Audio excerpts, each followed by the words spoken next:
Okay, hi everyone, and welcome to this Early Years in Mind webinar. We're really pleased that so many of you have signed up and are giving up your time to be here. I'm going to start with a bit of housekeeping and then I'll introduce the rest of the webinar. So closed captions will be available during the webinar. Please click on the closed captions button to enable these at the bottom of your screen. The chat function is disabled during this webinar, but if you have questions, please submit them by the Q&A function. And actually, we really encourage you to ask questions because we'll be using them in our discussion and coming specifically to them at the end. If you have any technical questions, you can also put them in the Q&A function too, and a member of the Anna Freud Centre will be able to assist you. And the session is being recorded. So my name is Claudia Coussins. I'm really pleased to be here. I'm the Deputy Head of the Early Years and Prevention team at the Anna Freud Centre. As well as this project, I also oversee the National Centre for Family Hubs and other projects where policy and practice integrate with clinical and research. So my focus is on system design and collaborating with senior leaders and practitioners, but I'm also really interested in addressing structural inequalities that exist in the mental health system and in other services that aim to improve outcomes for children and families. I'm also a trainee psychotherapist. So I'm really excited to be here today for a number of reasons, mainly because we have such an interesting panel. We have three brilliant guests who I'll introduce in a moment. It's also Black History Month. So while that doesn't mean we care about Black history in October any more than we do the rest of the year, it is an opportunity to honour the contributions that Black people have made and continue to make to our society. So one resource that I'd like to highlight that's particularly relevant to the early years sector, which will be going in the chat now, is a website called the Early Years Blacklist. And this website exists to address the lack of Black voices and Black and brown faces highlight in the early years sector. So often when there's roundtable discussions, conferences, research, there's a lack of Black and brown faces. So this website was set up by a group of early years experts, including Liz Pemberton, who spoke actually at our last webinar on trauma and repair. So it's a good resource, check it out. I'd also like to touch on what the Early Years in Mind network is about and reflect on some of our different initiatives.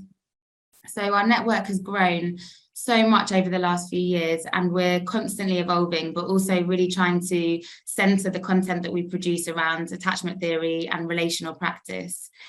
The idea is that as well as focusing on children and families, we're also, we really care about and want to focus your well-being as practitioners, in recognition that the role that you do is obviously very rewarding in lots of ways, but can be very demanding as well.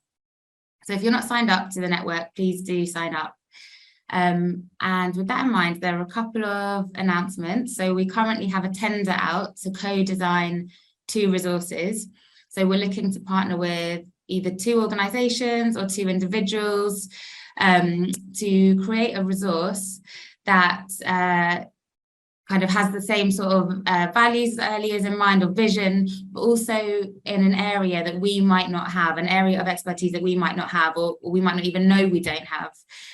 So it's a really, hopefully exciting opportunity for collaboration. It's a paid opportunity, the details are in the chat now, but also a really good opportunity to connect with the sector. We've got over 20,000 people signed up to the network and a lot more than that who access our videos and resources. So an example of one of our resources is our recent one that will go in the chat now about personal, social and emotional development in the early years. And this is a practical and reflective guide that enables practitioners to support children forming positive relationships and also learning about their own emotions and how to regulate them. So in the tender, it doesn't have to be a written resource like this. We're really open to lots of your more creative ideas as well, but this is just an example. And finally, before we come on to today's webinar, keep an eye out for future ones too. So we have 3 more over the next academic year. The next one is in February and is on the cost of living crisis and the early years. In April, we have one about transitioning from the early years into primary school. And in June, we have one about how attachment theory is used in prisons and in the wider criminal justice system, with a focus on supporting mums, babies, and the wider family. So coming back to today's webinar on collaboration, there is so much going on in terms at a grassroots level, at a service delivery level, and a national policy level in relation to the early years and other sectors who are collaborating with the early years to try and get the best outcomes possible for children and their families. So the purpose of today is to explore with our guests the benefits and challenges that this collaboration or integration or online connection, multi-agency working brings. So joining us today, we have Marvin Harrison, who is a diversity, equity and inclusion consultant and the founder of a number of initiatives, including the Dope Black Dads podcast, which is how I first came across Marvin. This is now expanded into a huge educational and healing community designed to improve the outcomes of Black people. We also have Dr. Abigail Wright joining us, who is a mum of two and also works full-time as a senior specialist early years educational psychologist for a local authority in Wales. Abby has special interest in inclusion, play, caregiving and attachment, and social communication and interaction. And last but not least, we have Dr. Sanjana Sebastian Gio, a public health doctor with experience and expertise in health protection and children and young people interventions. She has particular expertise in partnership, learning, and including the voice of children in decision-making. So just a reminder to put any questions you have in the chat. And now we're going to go to our three speakers so they can tell us a little bit more about themselves. So Marvin, if we can start with you and just tell us a little bit about yourself, how you got to where you are and your interest in this topic. Yeah, sure. So my name is Marvin Harrison, and as mentioned, I'm the founder of Dope Black Dads. Broader than that, I also run a group of agencies that provide services. So Beloved looks at cultural transformation of organizations and supports them with education and training, consultancy, and then strategy for culture change in their organizations. And the other organization I run is called The People, which houses Dope Black Dads, and it's a content and insights agency focused on taking insights from marginalized communities and supporting companies, institutions, and nonprofits with their outreach to those audiences. I'm also an author, so I have a kids book called I Love Me, which is designed to help children between 4 and 7 with their mental resilience, based on the foundation of affirmations, which is out in bookshops now, and actually went to number 2 in the parenting charts on Amazon. So feel free to grab a copy yourself. And I have an adult book coming out called Dear Men next year, which is really trying to tackle and invite men into how to evolve their way of being in the world today and what role they can play in society in a healthy way. Other than that, I also broadcast on BBC 5 Live on a regular basis, Good Morning Britain, Stess Packed Lunch on Channel 4, and numerous other media outlets, really driving a conversation around masculinity, male parenting, mental health, and race. Thanks so much, Marvin. And already I have a lot of questions for you, but I'll hold off for now, and we'll go to Dr. Abby next, please. Afternoon, everyone. It's an absolute pleasure to be here in this virtual space with some incredible people. So thank you so much for inviting me to be part of this conversation today. So my name is Abigail Wright. I'm an educational psychologist currently specialising in the early years. So as educational psychologists, we look to understand the different factors within children's contexts and life, and we apply psychology within this to try and help facilitate some positive change that will positively impact on their well-being, learning, development and play, and of course their relationships being key as part of that within their communities as well. So as part of my role within the local authority I work, I currently lead a small team of early years educational psychologists. So very lucky to be within this role, purely focused within the early years at what I feel very passionate about as an incredibly important time and we can have an incredible impact. It's a very hopeful place to be. So I feel really lucky. Obviously, I'm going to touch on parts within my role, but I very much will put out there that, some of the conversations that I might have reflect my views. So it's just a pleasure to be here. I'll talk a little bit more now about what we do as within part of our role and what we're developing within the local authority I work. So currently we're in a lucky position where we have an educational psychologist that is a link to each particular community within the preschool age. So we've always historically been associated, I suppose, with being a link for school-based settings or education when children are post-3. But within Wales at the moment, we are focusing on those age ranges that come before that. So as part of our reform in Wales, I've been lucky to have this role in sort of trying to develop that service about how we can bless, place and support children prior to becoming a nursery school aged. And so how we've done that is we've got a link within each community that maps onto those school-based clusters as well, where children are likely to be educated within their community, be it at home or in a setting. And we operate a model which is called circles of support. So this helps to show really how we can facilitate change across all those different contexts and environments that I mentioned. So some of you might be familiar with the role of the educational psychologist, and primarily around our role with giving statutory advice and giving psychological advice as part of statutory assessments. But we also feel extremely passionately about all the other areas of maybe that non-statutory role where we can facilitate change as well. So this can be at the individual level, where we're supporting through consultation for individual children directly and their families. But also we are so, as I say, passionate about spreading out and giving psychology a way that can impact across a whole local authority or even wider than that. So some of the things that we do within those kind of wider circles of support, we call the purple circle, and we're very excited about being creative in that circle, is that we offer webinars for discussion with different agencies and services. We develop resource sheets that could impact across, and we join with lots of different other services where we can share psychology to support as professionals and a team of professionals around each other. And then just to mention, in my spare time, I have kind of like an Insta blog called Psyched Ed Mum or Psyched Mum, where I feel really passionately again about giving psychology away in an accessible and creative visual way that could help support families in the early years. Thank you so much. Thank you so much, Abby. And again, written down a lot of things that I'm going to ask you about in a moment, but let's move on to Sanjana for your intro, please. Thank you. Thanks, Claudia.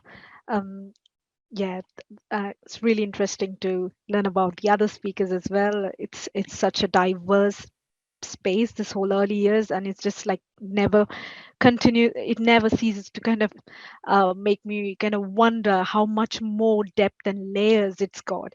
So just a little bit about myself. So I am a medical doctor, and I have been working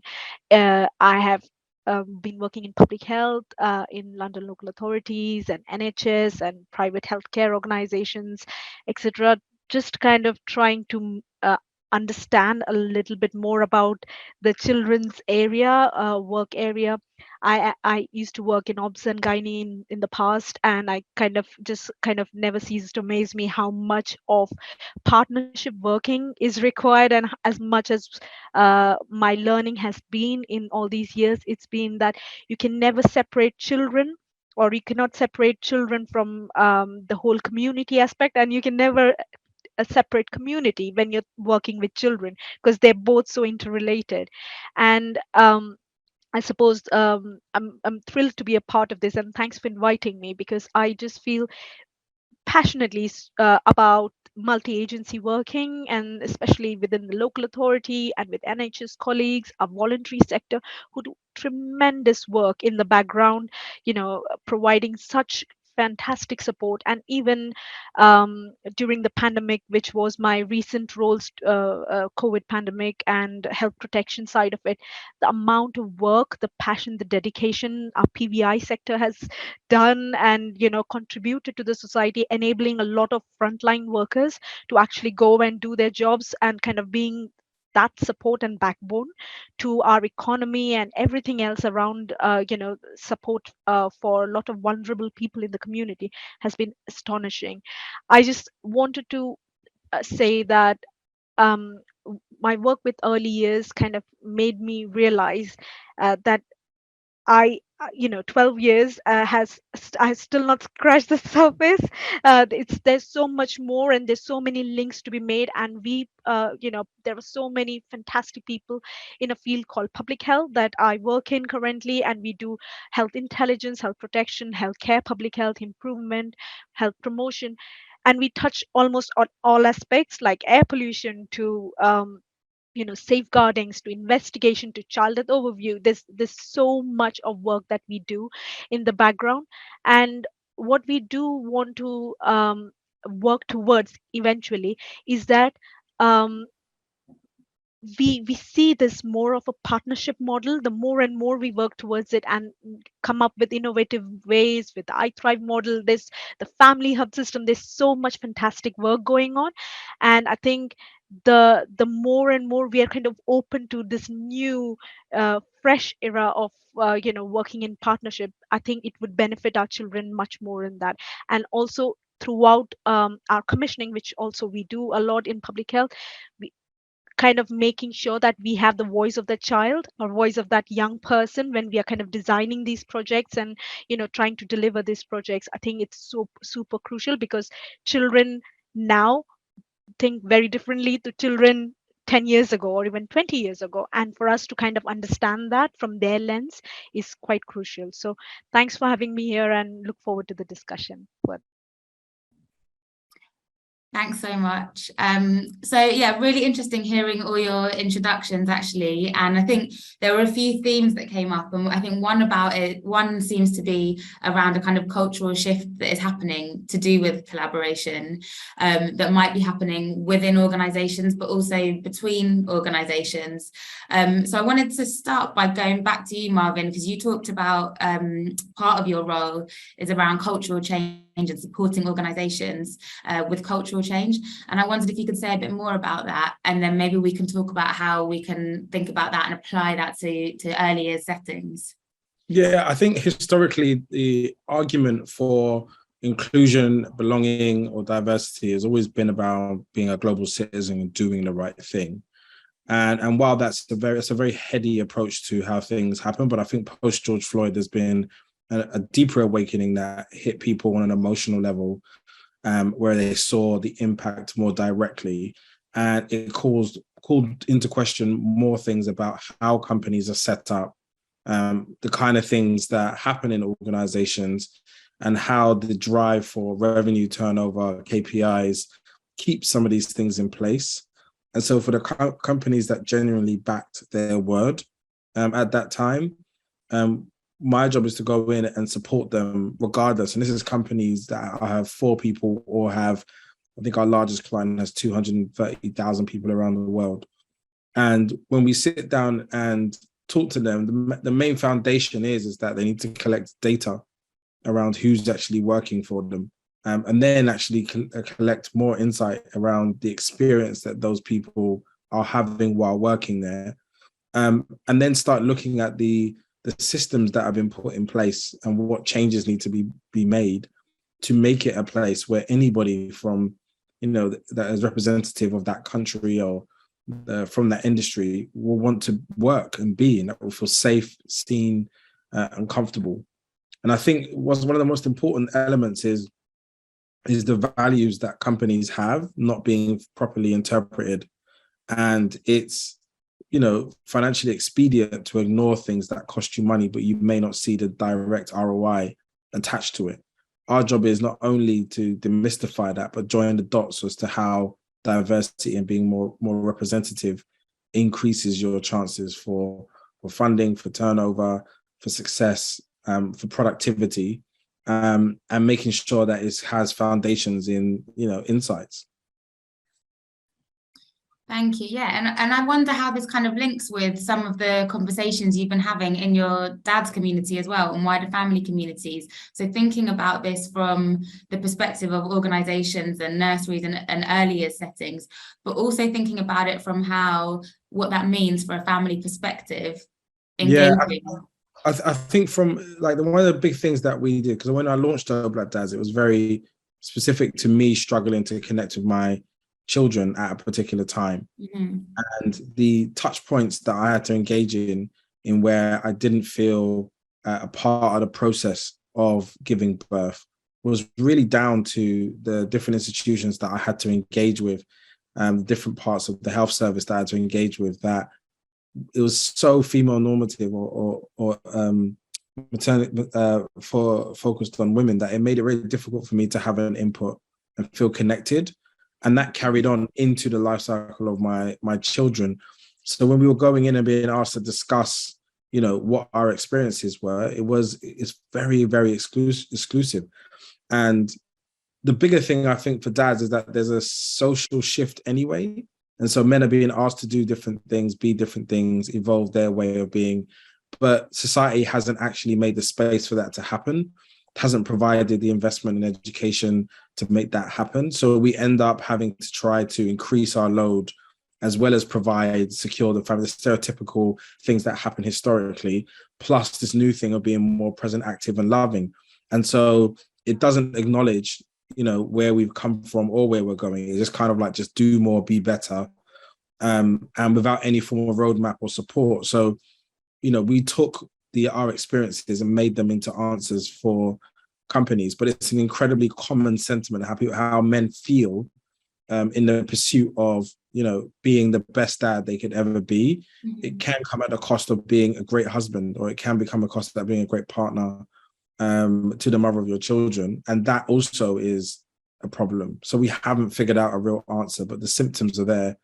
That is a societal problem that we all need to collectively engage in. So as this shift is happening, then sort of other things are cropping up that's actually sort of calling into question, like much wider questions, like what is a family? What do other family dynamics look like as I start to become more of a present dad, I suppose? Yeah, and I think even what we consider family, it's not the 2.4 children nucleus, het cis family dynamic. And, you know, you're looking at blended families, you're looking at people who aren't even romantically involved, but they're creating a home together with their children from different partners. There's so many different ways to build family and community around children. And I think we need to look at the whole thing again, and, you know, take away some of those sort of monogamous, heteronormative ways of parenting and really think of what's best for children, for family, for ourselves. Like, I think so many people are unhappy in these dynamics. It's such a shame. But I think there's this sort of like escalator approach to relationships where you just do this thing of like, you meet somebody and then, you know, you date for a while and then, you know, you might propose, you then get married, you then buy a house, you have a child, you get a bigger car, a bigger house, and you do this whole process and no one actually asks, you know, why? Or if that's, why do I want to do this? Or is this best? Is this the best way that my personality or the things that I care about and my values is in delivering a safe and healthy family? You know, is it better if actually me and the mother of my children intentionally uncouple to create a relationship that's just centered around us both having children, rather than trying to be, you know, this perfect picture of a picket fence family? I think a lot of these things create stress and pressures, and there is no or very little support for those families when they break down. And I think they impact children in quite a violent way because we're not being honest with each other. Thanks, Marvin. Yeah, that's super interesting. And it's making me think about how kind of attachment might come in here. And Abby, I wondered if I could go to you, because traditionally, when we think about attachment, I think a lot of research has been done around more of a heteronormative family structure. And I just wondered what your thoughts were on what Marvin said overall, but how we can kind of engage the wider family and perhaps family structures that haven't been represented so much in attachment, maybe. Yeah, absolutely. And just to thank Marvin for sharing such powerful and insightful views, I think, to begin with. I think what really struck me here throughout everything that Marvin was saying was kind of that sense of connection, and that very much relates to attachment, doesn't it, and how we build connections, because ultimately we all do that in different ways and need different things to be able to develop those connections. And it just got me thinking about how important it is to take a person-centered approach to everything.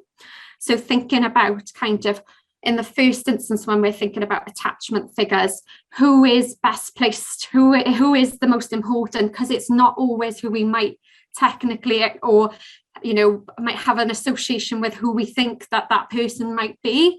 And so it got me thinking, Marvin, about how many services or support offers might be kind of designed in a way that, like you said, focusing potentially on the mother or a key person, where that might not actually be who the most important people are for building and relationships and supporting.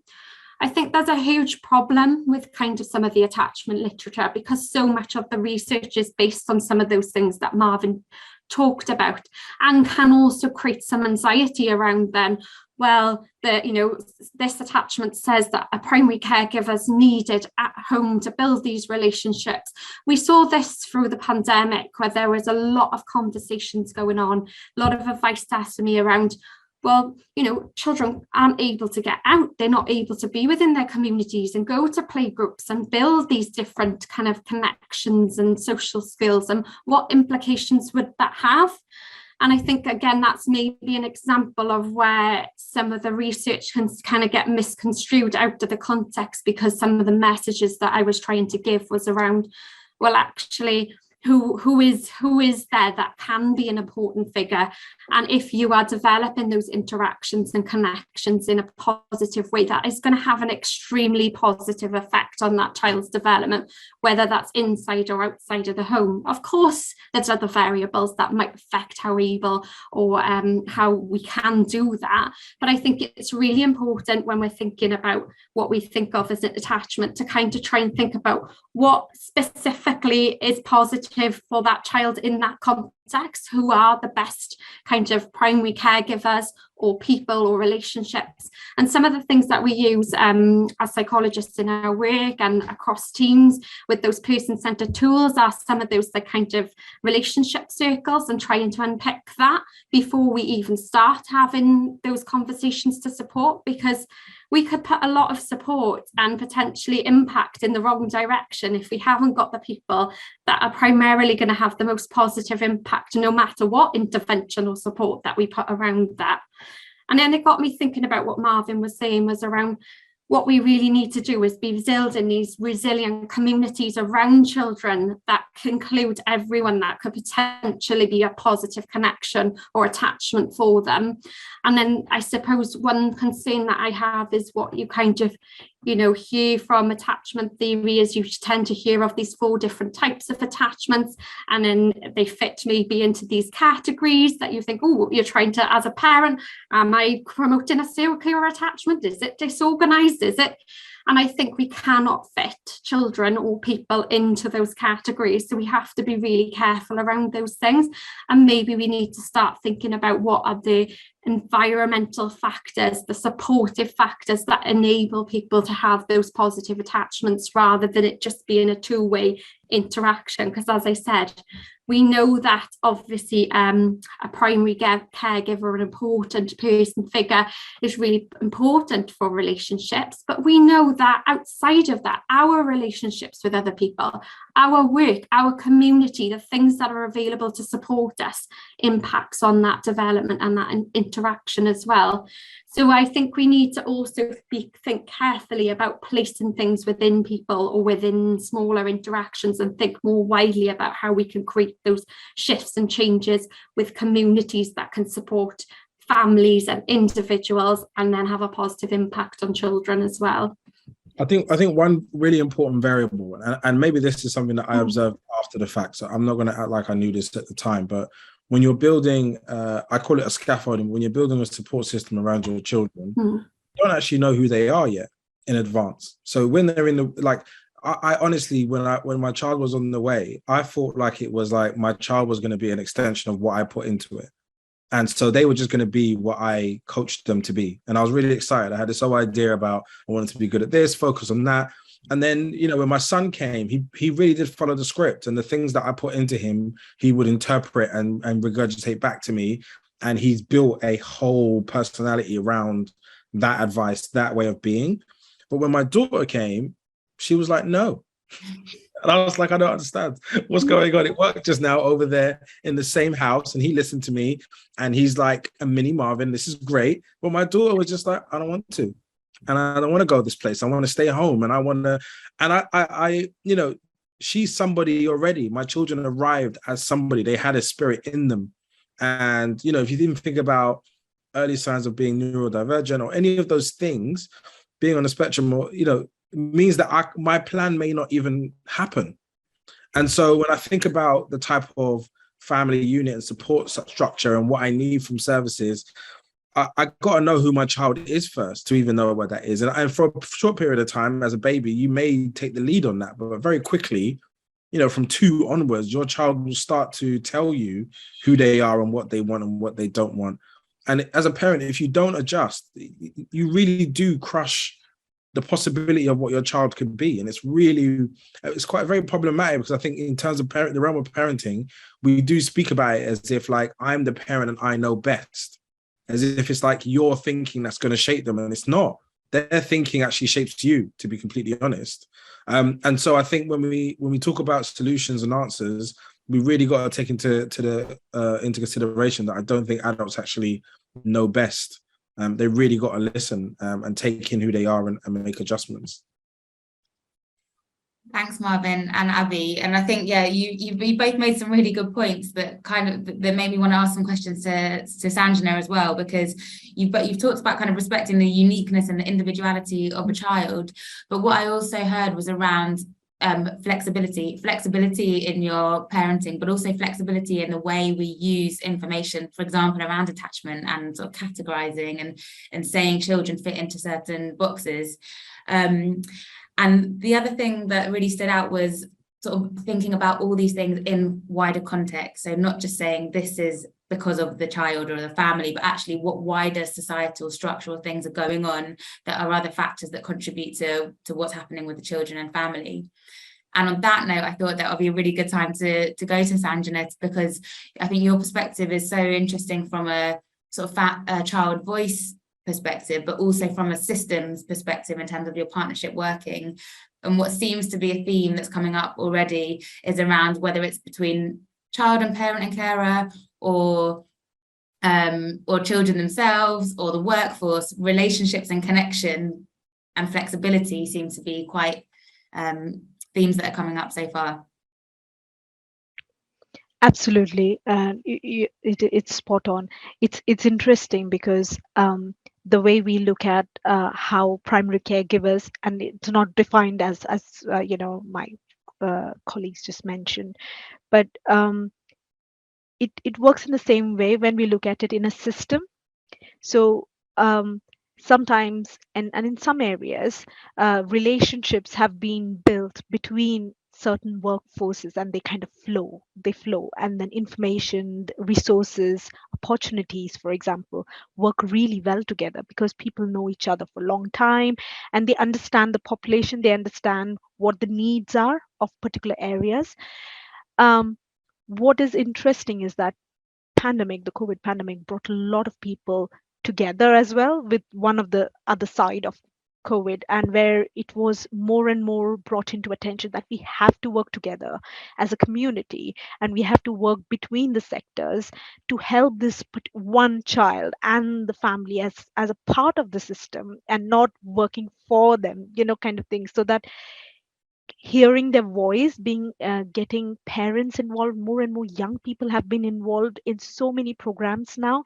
A lot of local authorities have got programs where they are recruiting young people to help them in their decision making, especially around commissioning, which is fantastic, because young people now are very clear what they want. But when I talk about young people, what we also need to understand that we have a lot of young parents, and we've got a lot of staff, early year staff, who also fall into that category. So there's a you know, if you look at a Venn diagram, it's like overlaps, and then our early years cohort, the way they are influenced by different opportunities and models that are revolving around that. And we as a society are moving with these models as well. The new research comes in, evidence-based models come in, and then we start kind of thinking, right, yes, it's something that we need to consider this person. We need to consider a young mom, for example. There's some fantastic work around maternal voice partnership, for example, the youth voice, the young carers, for example, and just to kind of hear them speak, they come out with kind of insight that as professionals we can't even imagine. And the challenges as well at the same time, due to pandemic, for example, when we are talking about for me, in terms of health protection, we talk about immunization and lots of different public health interventions that are highly evidence based and supporting people. However, we do know that the hot topic at the moment, cost of living crisis, this is all real. This is on the ground. People are facing this, and a lot of young people, a lot of children, a lot of families are kind of going through and will be going through some really tough winter months. And this is where I think it's more and more crucial to kind of work together as a system. I know I keep talking about system working, is because we in public health, we have this concept about system leadership, kind of bringing people together, signposting people, linking people together. So for example, health visiting service, this is a particular service that public health commissions. So how do we in local authority bring our health visiting service to our young parents, our nurseries, our young carers, all these kind of, there are so many complexities, and the commissioning model kind of is more complicated than we can even think of. So it's just I think what I would say, especially around children at this particular cohort of children, because my area is not to 19 and sometimes 25. This area, especially, children are so vulnerable. They are like sponges. They're grasping everything that is around them. And when they grasp positive things from their primary caregiver, they also grasp a lot of tension, a lot of anxieties around and uncertainties, be it pandemic, be it cost of living crisis, be it financial, all that kind of thing. So if we want to support a child truly, it is very important that we empower and support the family system around them, be it a parent or a carer or a teacher or a nursery or early years practitioner, for example. They might be the only positive role model for that child. So having like the fantastic resources that you have on your system, like it's so crucial. These health messages and opportunities are reaching every bit of the system. And it's surprising that there are such great literature. There's so much research, so much evidence base behind the first 1,001 days, and but how many people in the system still know about it? How many people know the impact it has on the child's life throughout, like on those, just that 1,000 days? And how many of staff, CYP staff, children and young people staff, know about this and kind of are working towards supporting these families? Is just something for us to definitely reflect on as a system, and people from different areas, that we support these children and parents. Sorry. Thanks, Sanjana. And I wondered, Abby, whether you noticed some of the sort of structural things that Sanjana was talking about, whether you noticed that in your practice on the ground, and possibly sort of linking that to accessibility, whether it's something very practical, like if a child goes to has some services in one local authority, but their housing is in another, and it crosses borders, and those kind of complications, and what that means for how you provide your support to them. Yeah, absolutely. This is something that's been so key to the work that we've been doing within my role and our team within the early years, because I think that there is a huge challenge at the moment that people often report back, depending what postcode they live in. Different services are on offer, and different needs aren't always reflective of postcodes in no way, in a sense. So something that we've been trying to work really hard is what we've just been talking about there is trying to develop rather kind of like a linear approach or pathway or protocol to support, is trying to map that onto those circles of support, as we say, of what is going on for children within their community.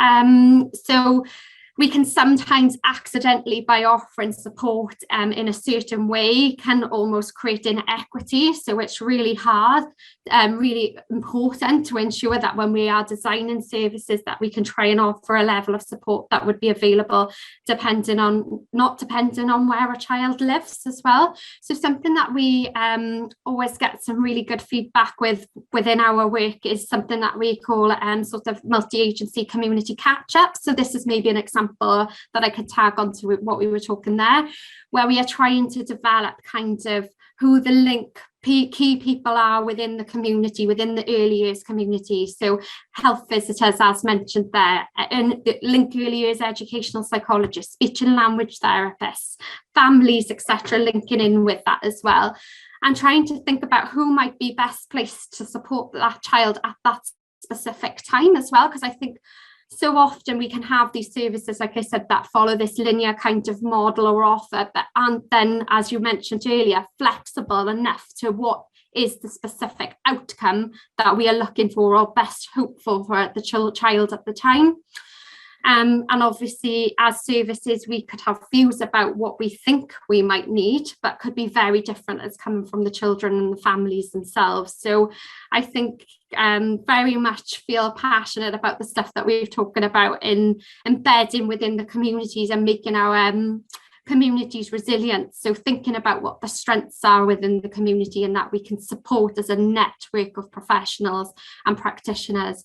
And thinking about what is needed at that specific time as well. So obviously part of my role would, for most people, be associated with potentially advising or supporting children with additional learning needs.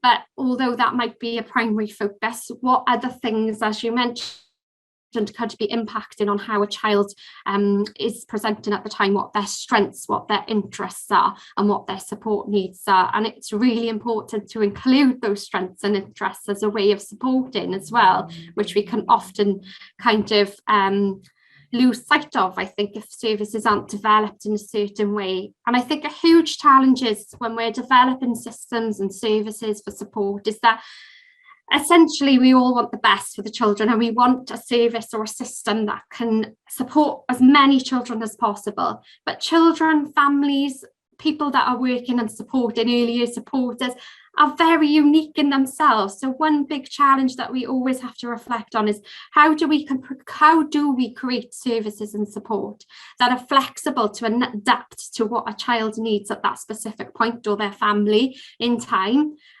because it certainly isn't a one-size-fits-all approach. So I think some of this will be a combination of those more local areas of support that are picking up on themes and needs for local authorities, but also a big change in terms of how we appreciate that individual support and service as well, with that recognition that in order to create that change, it is not a case of rolling something out in a particular way that could be a blanket approach. We kind of need that top-down recognition that, yes, as Marvin was saying, those things might be more costly in the beginning, but they have the long-term impact.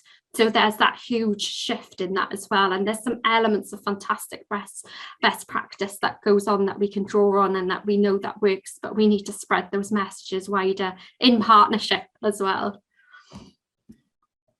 Thanks, Abby. And I wanted to go back to you, Marvin, and ask, we've been talking a lot about systems and services and different structures that are in place. And it's making me think of your, so I guess, very much organic platform that has grown and grown and grown. And I wondered what your thoughts are, sort of hearing about these more structured systems and your kind of comments and on any themes that have come up in a very organic way through the online community and other and your other initiatives that you've set up. You're on mute, Marvin. Sorry, my mirror. It's really interesting because in the beginning, we found that actually our ability to be agile was a gift. And so if something happened in our wider communities, we could react that day and it required a tiny committee of 4 or 5 people who would come together and speak to what we understood, and then we can make a decision. And as we've become bigger, that process takes a bit longer, and now it's like a day. It takes 24 hours to move. And I did a conversation for Meta at one point, and they had a whole bunch of nonprofits and charities on the call. And their big question was just like, how do we behave more like you? And I found that the bigger we got, the more governance, the more layers, and the more expense, the more challenging it became to be useful to people. And then I ran into a TED talk, actually, bizarrely enough, which was about why the charity sector doesn't work. And I don't want to attack anything or anyone. It's not that big of a deal. But like, it was really saying that the culture of those organizations aren't there to solve the problem. And so you have to apply a for-profit mentality to the problem to have a chance of solving it. And so we just completely tore everything upside down and started again. And we provide those services, and we take the surplus from those services and then use that to support our community. And it allows us to be agile at the point of supporting, because as soon as you receive a grant or anything from anywhere, you're now accountable to that. And it really stopped us being useful. And I think our affinity shifted when we started to come across as too formal. And people saw us as like a very human, connected way to experience the Black Firewood experience. And they wanted it to be like a little bit basic. And so really listening to the people that were using our spaces, they didn't want big structural things. And I think this is what happens when you build systems, because as soon as you have for us, we were a community group. As soon as we became a nonprofit and plugged into a nonprofit system, we had to embody elements of it which were really oppressive and not particularly helpful to our marginalized community. So when we're getting feedback that actually we're not able to do what's needed, we're doing a disservice by almost assimilating. So for me, I think some of the systems, until they're radically reviewed, actually are things that we should desperately avoid, and continue staying on the outside of those types of organizations and solving their problems. And I think the men that I listen to, like, the pressure to make money is out of this world. And I think when post-COVID, where a lot of people lost their jobs or lost their source of incomes, or things just changed dramatically for them, a lot of people were adversely affected and didn't really have the proper support emotionally, as well as financially, to make those adjustments, to make those pivots. And I think that's something to really, really review. Like, a lot of these services aren't able to help people from our community because, one, they don't know them. They don't know their story, their experience, and how they got here. They don't understand the nuance of their lived experience. And most of the time, they don't even really see them. And I think because of now there's the pressure to acknowledge, people are ticking boxes as a bare minimum, but they're not doing the work. And so it leaves us overly overburdened, really, with the type of support that we give to others. And so it's become a lot more challenging than it envisioned. So we're kind of in a rock and a hard place, but we're constantly refining our approach. Thanks. It's so interesting, because I really hear there's almost a conflict there, because there's, on one hand, wanting, I guess, the independence, and in that independence is financial independence, so because of the accountability point.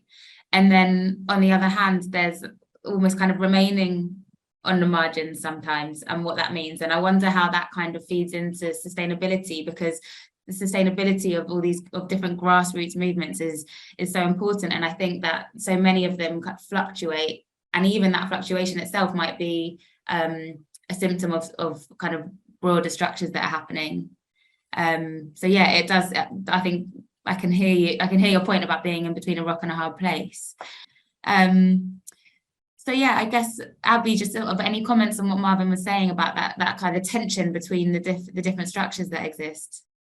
It got me thinking about change, I think, really, and maybe why change can be so hard, and sort of, yeah, how we sustain that creative, innovative workforce. Because I guess if there's a tension between difficulties with structures, that's where you see people sort of drop out from that as well. And it's it just makes me reflect on how do we create those conditions and support for much needed services.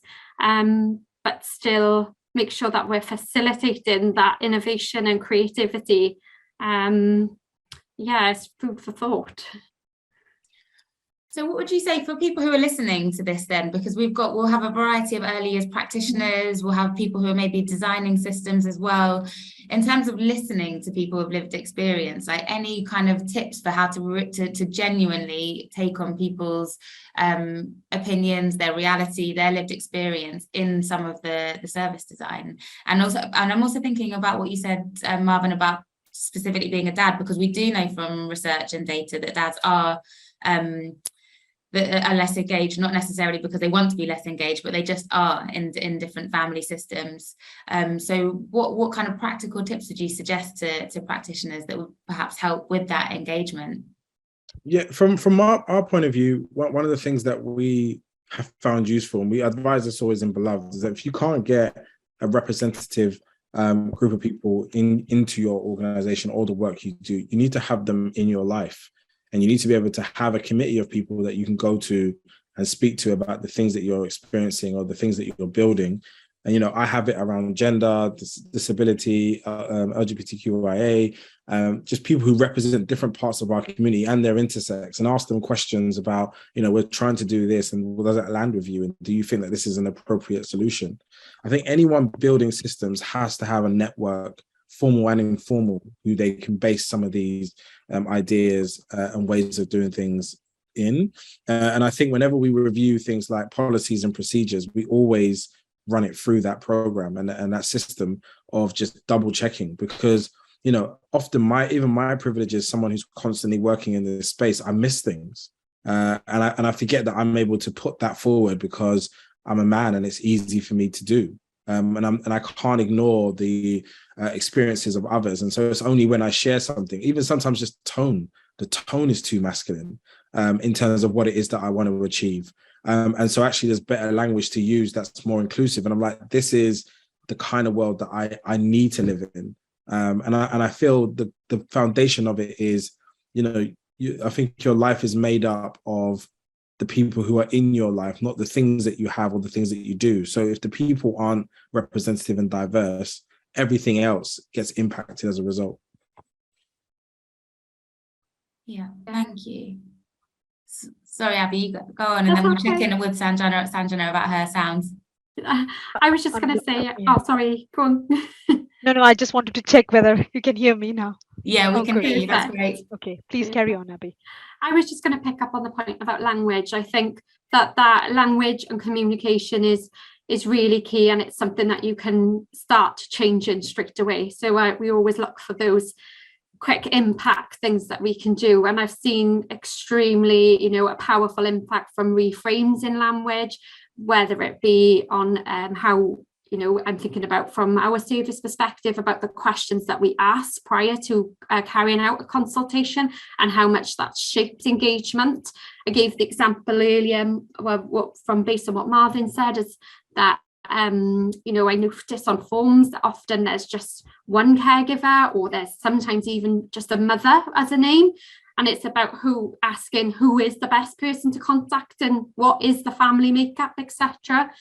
Not only that, in terms of kind of key needs, asking questions like, well, what are your best tips? That for me is one of my favorite quick wins to do, because often we can go in with our own assumptions, our own perceptions, and that completely shapes the way that we can support and interact with people.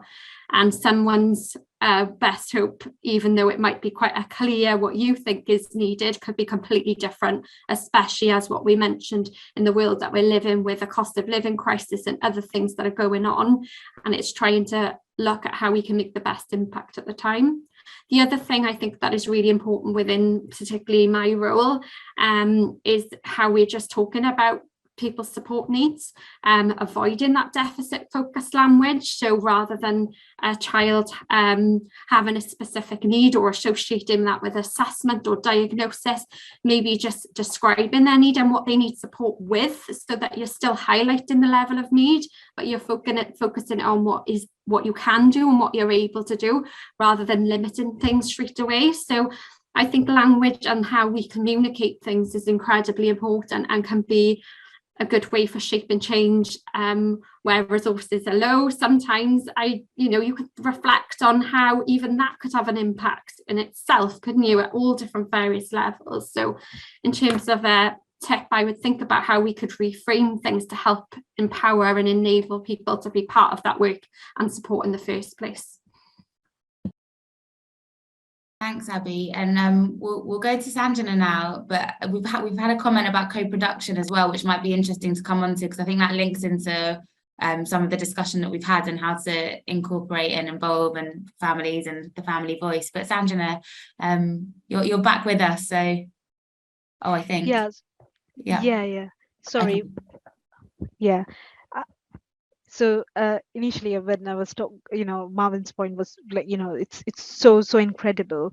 So this is very interesting, because that's I've been reflecting as I was hearing this as well. So like in the past, when we would commission particular organizations who do fantastic work on the ground and things like that, there were certain and Abby, you would agree, like in local authority, there are certain processes that you have to kind of follow, basically, whether it is a small organization or big, and kind of work through those processes to kind of quality assure and monitor da. Now, what is interesting is, and my observation has been, like there are some fantastic organizations who might be very, very small, and they do fantastic jobs on the ground, and they actually support, they do what they say, they are passionate, they are really, really, they keep their eyes and ears on the ground, they kind of understand people, they understand the context, they have the experience, they've got the network connection. They don't have the time and the resources to actually write these fantastic bids and grant documents and things like that. And it is so frustrating, I cannot explain. And because that the way kind of commissioning and grants and etc. work is all scoring based, and like we have to kind of follow a particular process.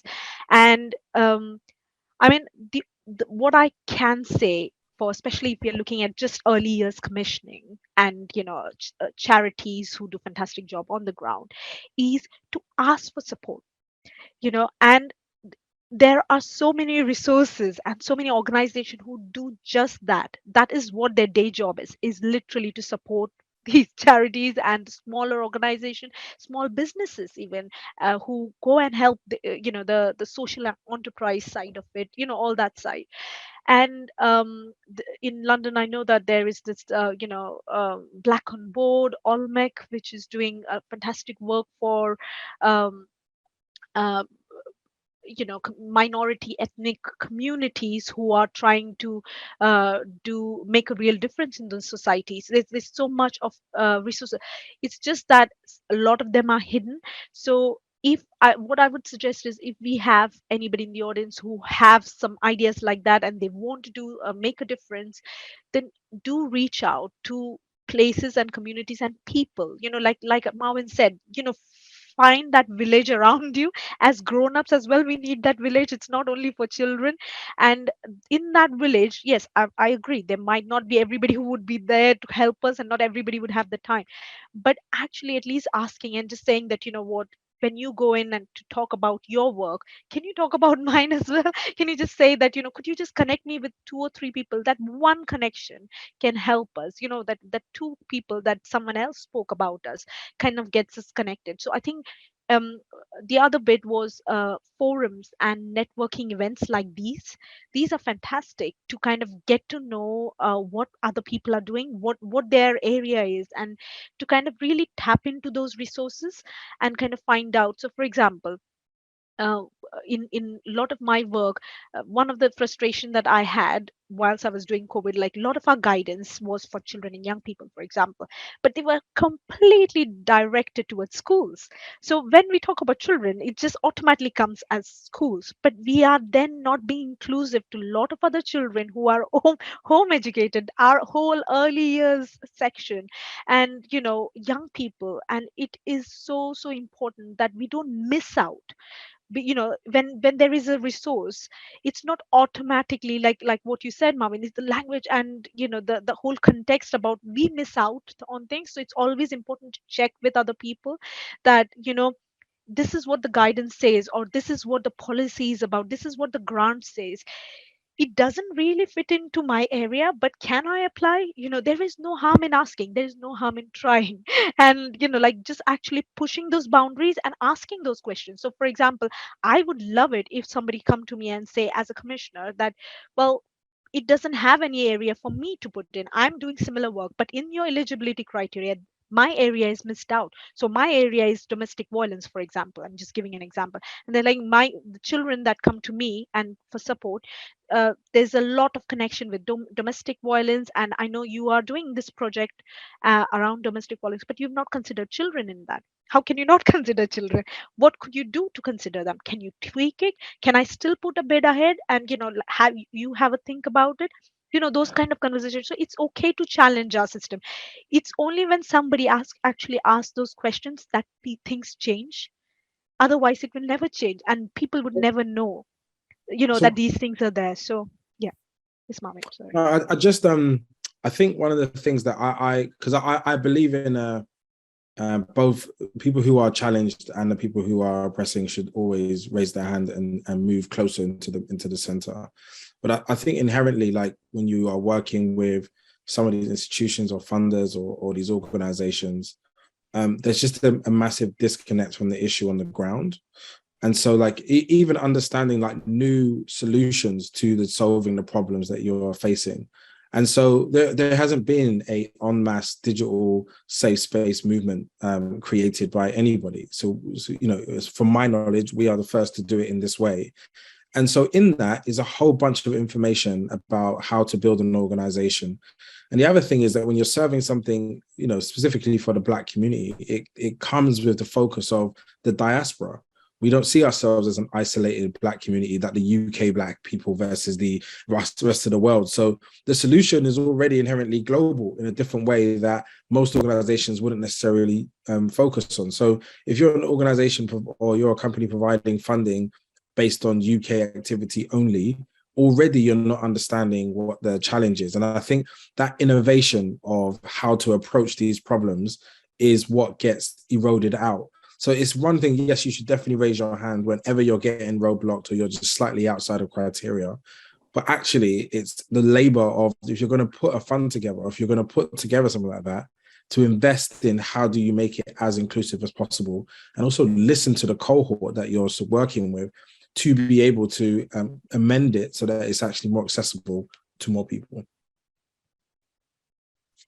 Yeah, I think something that relates to that as well within kind of working within an organisation or with different services, etc., is that so often some things are quite simplistic in that respect. So often we can associate something that we do something because that is our role. And I'm the ed psych and someone's a speech and language therapist. And we've kind of, not always, and we're definitely working towards that in lots of places with lots of best practice, but kind of shifting that to no one has the answer here. We are all part of the solution together, but none of us individually have that answer, and sharing that practice aboard. And that's the same, I would, for practitioners, as recognizing the value of all people brought together and that everyone's got really valuable experience, information, particularly if we're thinking about a child or a family specifically and directly, is that sometimes I think, like you say, raising your hand, may it be the practitioner in a setting or a nursery, that it's kind of, oh, I'm not sure that I'm not a psychologist or I'm not a speech and language therapist, but more and more so, we absolutely are excited by opportunities to collaborate. We recognise, but I think we need to make sure that everyone recognises that and has a part to play, and that the speech and language therapist can share expertise with me, the medics can share expertise with me, I can share a little bit of psychology, and we need to bring that all together and kind of stop the possibility of the silos emerging where even the communication kind of breaks down then in its sense. So we need to create those places and spaces to be able to do that better and understand the roles and the values that we all have with still understanding boundaries, but also recognizing that everyone has a really important part to play, and collaboration and connection is key, rather than one person being an expertise in one area. So I think that's a very strong message I'd want to get out to any practitioners or professionals working and attending the session today. Thanks, Abby. And it's so interesting, because we're talking about really specific ways to kind of collaborate at this sort of service level, a family level. Also, Marvin, what you're saying about actually on a global level as well, which is such a good point. And I think the fact that in order to think about who we're perhaps reaching and not reaching, we automatically categorize people. And there's obviously value in that to an extent, and to many different degrees, particularly from a research perspective, for example. But then sometimes that means that we're not maybe thinking a bit more creatively about what other systems, for example, thinking about the diaspora as well, that we might be missing out on by actually having a bit of tunnel vision on where families come from, how we might engage with them. And the sort of digital online platforms is a way to really open that up, and also something that is that has been capitalized on, I think, since COVID and the pandemic. So that's actually a bit sort of more of a strength that came out of something quite challenging. But I wanted to just go back to co-production, because we've had a couple of comments on the sort of the value of co-production, but also one about creative ways of engaging perhaps new or young parents or families who basically are really, really busy, but still we want to sort of engage and hear their voice. So, you know, one thing that we kind of say when we're working with practitioners, local authorities, is it's not necessarily the depth or the extent that you're engaging with families, but it's kind of the honesty and transparency about what you're asking them to do, because it might actually be more valuable to engage a young carer or someone who has really limited time on quite a straightforward short piece of work, rather than saying we're engaging you in all of it, you know, please sort of contribute to every level. On the other hand, when there are the structures in place that means that kind of contribution at the strategic level and the practice level is an option, that's obviously brilliant. But I think the key is about being transparent with co-production, and, you know, maybe it's not sort of full co-production, maybe it's co-design, maybe it is just a consultation. And there's nothing wrong with a consultation, but I think people are so kind of aiming so high in a way that actually it sort of devalued a simple survey or simple consultation sometimes, and that might be what families want. So have you guys got any practical sort of experience of co-production and ways that people listening might be able to engage with families and communities? I think I can just give a very simple example. I'm not representing any local authority, just to be very clear. But one of the local authorities that I had worked and in the same area that I work now is maternity children area, is commissioning breastfeeding clinics and cafes, and it was so interesting because every year there are cuts and our grant gets smaller and smaller, and we have to kind of, unfortunately, sometimes reduce a lot of our services that we could have. But one of the things that we did see was there was a model that was worked in one of the London local authorities, was to the children's centers that we already have. So we've got that resources, having these cafes of where we have new mums coming in. Okay, everything is free, obviously. Getting a lot of new mums come in and just breastfeed there. That's literally just have a coffee, talk, have a biscuit, talk to other mums.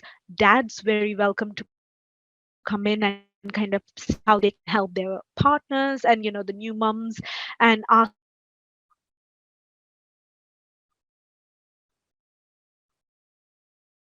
questions to other dads as well. It started with that, but it was getting more and more popular, and we were having more and more people, which is fantastic, and more babies, even better. And then there was a point where kind of we were thinking about sustainability of that project, because funding is limited and we need to kind of think about what we need to do next. There was a small consultation model that was developed, but it was very, very informal. And as a result of that,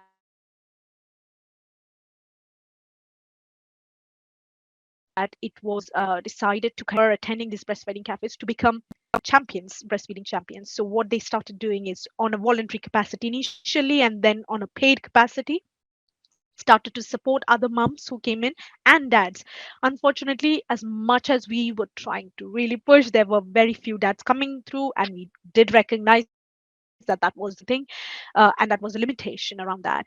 And but what was interesting in that was a lot of these new mums, as much as they liked the social support of it, and the having tea and talking about their problems, and having that village around them, they were thinking about sustainability themselves for their families, because they've got babies, and it's a way of, how do I feed my children if I'm going to be spending my time here? And I think in a way it is it is very important for a lot of our system leaders to kind of start thinking about these really young families, especially where we have babies, and for the parents' mental health, to kind of give them the, not just the resources, but also opportunities to kind of upskill them whilst they are also having these challenges, and they're learning a lot about babies, but also giving them opportunity to earn some income by doing some events, or just kind of some bits and pieces, at least to start with, and then maybe when the baby grows up a little bit. But I think it was interesting because the way it was done was quite informal, rather than the standard you know big consultation approach. But it was a smaller project, I have to point it out. It was not a very big project, and we didn't have a lot of money at that time, so we just did with what we had. But I do think the insights we got from that was a lot of majority were the responses from women. So it was really hard to kind of understand in terms of engaging dads, because that is quite important for the newborn, and for the whole family to have that kind of support, and for the parents as well to support each other. So we couldn't get that much of depth, and I think this is where that resources thing comes in, because it would be great to do some focus group discussion if we had the time and opportunity and resource to kind of do that. But sometimes so many things are happening for a lot of people in on those levels, that you are kind of trying to spin so many plates and just trying to hold the ones that's falling down. So you end up doing probably not as wonderful job as you would want to do.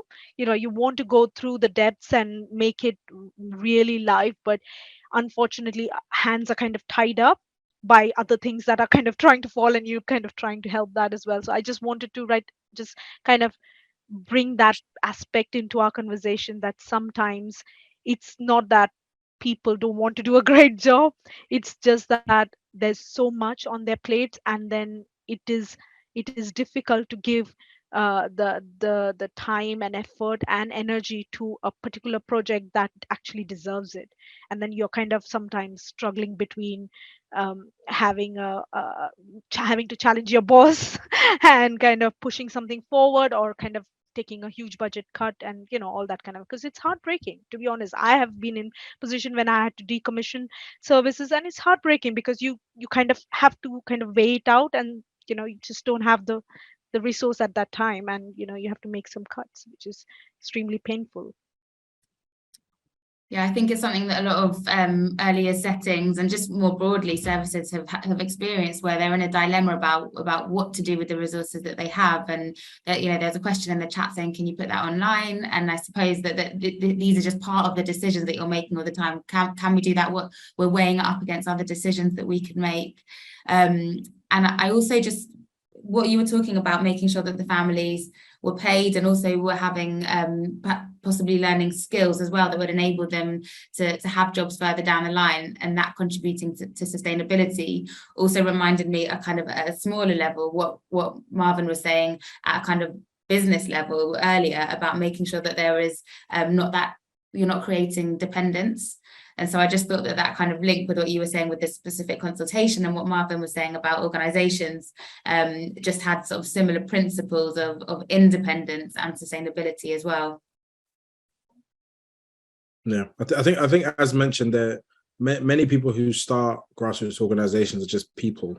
They don't necessarily, they might be specialists in one particular area. They're not necessarily guaranteed to know how to run and govern an organization of any scale, for-profit or non-for-profit. And so I think a lot of the times things happen by mistake or evolve by mistakes and errors, rather than really big strategic planning. And so I think that, holding incubators or holding sessions with a lot of them to really like coach them, guide them on some of the big things that happen, will also use that to understand what they're trying to do more, is the most valuable experience. And I think, even all of us as hold the space that we're holding now, inviting people in to, explain their organizations to us. And if, the advice that we have, the expertise we have creates a lot more value. I think that's really what many people are looking for, because not always money is the answer.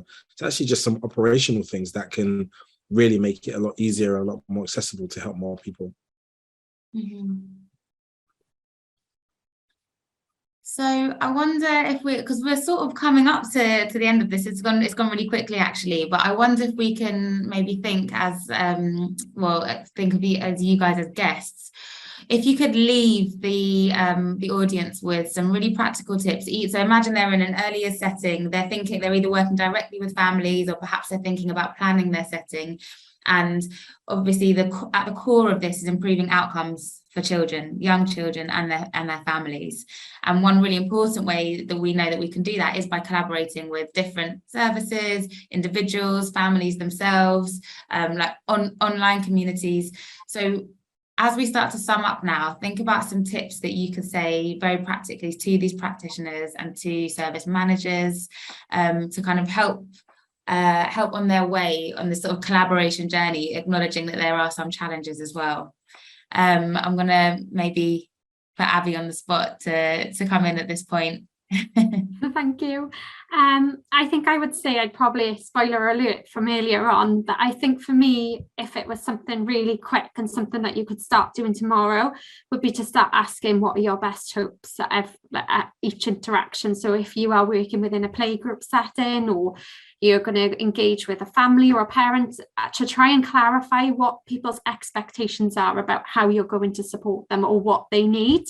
And then related to the other things, I think it's really important to use person-centered questions again, as I mentioned, around what are your strengths, what are their needs, what's working well, what's not working, because again, otherwise we have this idea about a direction we might be going in for support that actually isn't meaningful in actual practical life for a person as well. And I think assumptions can kind of influence that. So I think it's really important to keep open-minded, ask the question around best hopes, ask what's working well and what people need support with, and use that to develop a unique plan about what to do next and what actions to take. I think the other thing that I think is really important for me is that when we're working with services and support, we talk a lot about signposting. It's like a buzzword, isn't it, of signpost to this person, signpost to that agency. And I think for me, that reminder of, signposting is not really for people, it's for letters and letterboxes. How can we hold people on their journey? When we signpost, don't think of it that we've done our job, because we are part of that community and we all have a really important role to play that doesn't end for that child and that family. Thank you so much, Abby. Sanjana. Oh, we might have lost you. I think can you hear me? We can hear you frozen, but we can hear you. Thank you. I think that's such a great point, and it's on a person level, isn't it? I suppose from me, it would be a little bit more from the system side of it and working in partnership. I have worked in a lot of London local authority, and my experience with our early years team has been very much like how different they are, and how some early years team have really benefited with deeper relationship with partners. For example, ourselves, we in London are under kind of a very interesting phase where with the formation of integrated commissioning boards at the moment in different local areas. This is completely changing the landscape of how different areas and different specialisms work. commissioning would also change as a result of it. So this is a really good time to actually make those connections. So people like us who work in public health, we are kind of completely absorbed in a lot of areas within the community. So be it voluntary sector, be it within the local authority, different teams, safeguarding teams, etc., early years, schools, etc. Um, and at the same time with our NHS colleagues. So if you haven't had those connections, I would highly encourage to actually go in and just have a catch up, just meet with them and say, do you know what, we are here. And because one of the area that we as public health work very closely, especially people like us who work in CYP, is child mental health. It's one of the most important areas of our work. So there is direct overlaps on what you do on on a day to day basis and what we need to do on a strategic level as well. And also feeding that back, one of the things we do constantly is kind of feeding information from the ground to the national teams to kind of make those changes, make those kind of reflections and discussions about changing policies. Or the more we hear from the ground, the more opportunities will present, the more funding, during this difficult time, especially grants coming through and things, they're all informed from the voices we get from the ground. So if there is something that you could take from my conversation or m- from my point of view here, is to make those connections with either your public health team, if you have already made and you have felt that probably that's not going to, find out who's your ICB lead, who's your NHS lead around children's mental health, for example, who's your children's lead in the NHS. There are a couple of people who are working just to kind of understand what is happening on the ground. Are we giving them the information that they need? Are we raising our problems to them? Are we raising the issues? Are we saying that this has been a real problem? 5 of my psychologists in my team have been saying exactly same problem happening in this particular area. What are we doing about this? So like feeding those information and asking those questions to our health professionals, especially people who are working in the local authority, and kind of raising it and documenting it, just sharing that, it would that itself will be very powerful, because the more we hear about it, the more bigger changes happen. It just like that whirlpool, isn't it? Ripple effect, sorry. Ripple effect. So yes, definitely ask those question changes, and also try to keep your eyes and ears on the ground. Put yourself in the distribution list of lot of these teams. Get more and more opportunities coming through, and so that when the right time happens, and if there is a pot of money that comes through, then people can bid. And for that, there are resources. Again, you need to tap in and kind of try to give your best, because it's all about that timing.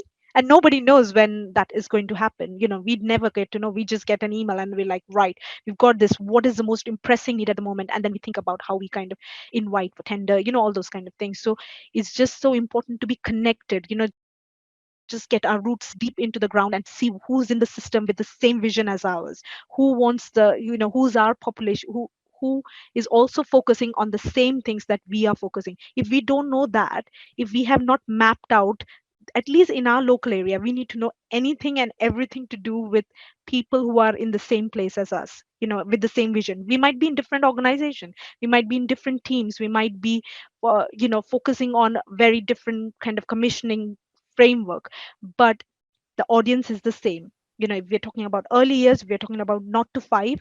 It's just that particular age that everybody is kind of trying to work towards.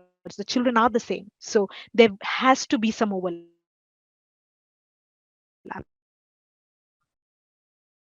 There has to be some kind of opportunity. Thank you. I think we got most of that, Sanjana. You cut out just a little bit at the end, but thank you so much for that. And we'll just move on to Marvin for some of your final thoughts, please. Yeah, for me, I think my big view to people is really build a community, which I think overlaps with what many people have said. I can't explain how much we've been able to create impact by collectivizing the best of what we do. And so even in like things like fatherhood, like finding dads who are proactive in the world doing, really fighting for change or fighting or just doing really good things, and plus the things that matter to us. And so, that combined created so many things for us, and we've continued to scale We're not only in the UK, we're in the US and South Africa. And so, finding people who are passionate about the thing that you're trying to achieve, putting all those minds together, creating a container, whether that be digitally or physically, a space where you can come and share ideas, get things wrong, say the incorrect thing, whatever it is. And also, like, we even found some value in like creating de-stressing experiences, like taking people out for dinner or going out and doing paintballing, whatever it is, because actually you actually build your community stronger in those informal spaces than you do the formal spaces. And actually then it's just like it recharges you to go back and attack the emission collectively. Most people don't realize that, like, when you're doing these big complex challenges, it weighs on the individual. We lose so many good people who after a while just get burnt out from trying to solve these really complex challenges because they don't have an environment where they can go and de-stress and just let loose and be wrong and guess. And I think that's a really important space to also create in terms of the community. So I think digital and physical spaces is a key foundation. For me, I think like collecting data and sentiment and having that almost like a committee of people from different intersections close to you. I think if you don't have people from different diverse backgrounds in your life, I think you'll always miss particular things and particular goals of yours, because inherently the people that you're servicing, the people that are going to be in your community that need you, won't be seen, heard, or understood inside what it is that you do. And so I think it's a really good indicator for you to adjust the way that you're living. If you don't have Black or South Asian people in your life, or any LGBTQIA people, or, you have no close relationships with women, that's an indicator of something not being right. And then if you can't build a community around their insights, I think you're missing the trick for what you're doing. I think the other thing is that, quite a few times I've turned down funding or opportunities because it doesn't actually just fit in the principles that we are doing. And so I think on one element, we talked about raising your hand and asking for adjustments to be made. And I think that's always something that should happen. But I think also don't be afraid to say no. One of the biggest challenges when we received funding, I think it was in 2020, there was a large size of funding for the size of the thing that we were, but we had to fundamentally change the infrastructure of what we did. And we had to hire people. So then I had to hire a HR person to hire a group of people. Then I needed an accountant. Now I needed like so much layers of governance that actually bloated us to a unworkable size. And we just weren't the same type of organization. Trying to hire quickly to deliver against external KPIs meant that we lost our soul a little bit for a period of time. So, I not always bigger is better. Sometimes just existing is enough, and holding that space really, really well for people is actually more powerful than getting bigger and trying to make it into the silver bullet for things. Thanks, Marvin. And yeah, with just a couple of minutes left to sum up, it's been such a rich discussion. And for me, I think the sort of takeaways have been around communication and relationships.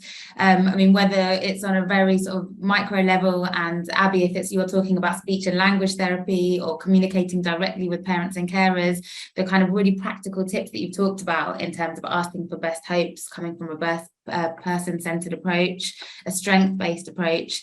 And then we've also kind of talked about the relationship between different organizations and sectors. So Sanjana, you're talking about, it's really refreshing to hear you say actually about how commissioners at sort of a top level and a policy level are actually really interested in hearing from the ground up and hearing about grassroots organizations and that kind of information that's coming up, and that it is possible to kind of influence upwards as well. And we know that, and kind of what Marvin's been doing is I guess proof of that there is such an important way that the collective voice can influence, and the impact is in the community, is what you're saying. I also think that it's really important to have this kind of vision, as Marvin said, and whether that's where you're bringing all different sectors in the local authority, NHS, family hubs, whether it's integrated care boards instead of clinical commissioning groups. What's key is that there's a sort of vision and integrity built into that planning process. And my final thought on this is just going back to the well-being of the workforce. And I think you touched on that, Marvin, talking about de-stressing and burnout. I think it's so important.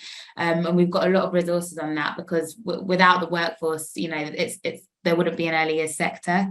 So I'll kind of end on that note. A huge thank you to our guests. It's been really informative, really rich discussion, and I really appreciate the kind of thought that's gone into some of the practical tips as well. Thank you to everyone who's come along and watched as well this evening, and there'll be a feedback form that you'll get sent in the email. So if you could fill that out, it just helps us to improve the content that we're putting out. And do sign up to the network so you can keep up with other webinars and resources that we are publishing. All right, have a lovely evening, everyone. It's been a pleasure.